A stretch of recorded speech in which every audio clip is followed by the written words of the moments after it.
Hey, this is Chris Jericho of Fozzy and 6-time WWE World Champion, and you are watching GuySpeed.com.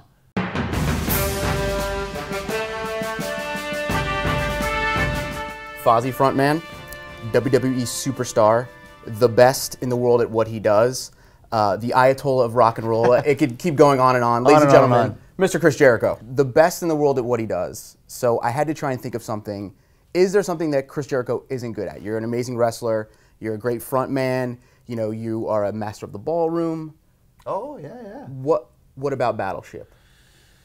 Well, I don't think I've played Battleship in a while. Well, so, we are going to play. I'm always up for a challenge. So this is travel Battleship. Yeah, I see that, right. On your, on the road with WWE, with Fozzy, I'm sure in the beginning, there was no travel Battleship and punch buggies. Like any memorable stories from the road in the beginning, either profession. When I was on the road in the 90s, mostly overseas, or in Mexico, a foreign country, shall we say, there was a Spanish channel that was HBO, Spanish HBO. And for some reason, they were going through this phase where all they were playing was A River Runs Through It and Glengarry Glen Ross. Wow. But in Spanish. And I learned how to speak by watching those movies, and there was only 3 channels, and I must have shown A River Runs Through It like 55 times. Right. C5. Oh, that's then a miss. you get to go. Okay. A couple months ago, we did a poll on the website, and the question was, which nickname do you like for Chris Jericho better, the best in the world at what he does, or Y2J? Which do you think won? Probably Y2J. By 73%. Yeah. It killed. And it's funny, right before I left the WWE this time, I went back to Y2J for the first time in, I don't know, 10 years, 8 years, something like that. And people loved it, but there were still a lot of people that because we have had such a big turnover of fans, to whereas there's a lot of people who watched 10 years ago, and there's a lot of people who just started watching over the last 5 years or so, that were like, what is Y2J? Yeah.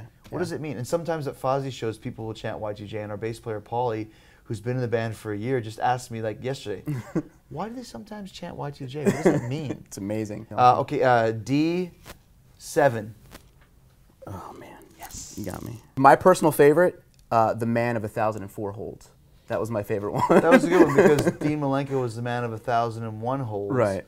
So I knew 3 more. Right. It might have been the Man of 1,000 Holds, whatever. I knew 3 or 4 more. I was that much better. Do you kind of miss the Monday Night Wars? I mean, that was around the time when it was WCW, WWE, really yeah, I miss it to the point where, I mean, it was a great time for wrestling fans. It was a great time for wrestlers, too, because there was so much competition. I think a time that we'll probably never see again, like the golden age of modern wrestling was during that period from 97 to 2002, whatever it was. All right, let me try and save face here from last time. Let's go with E2. Nope. Damn it. Do you have a favorite moment from that time? Like I said, the Man of 1,004 Holds, when you came out and read every... that one stands out. Hold 1, arm drag. Hold 2, arm bar.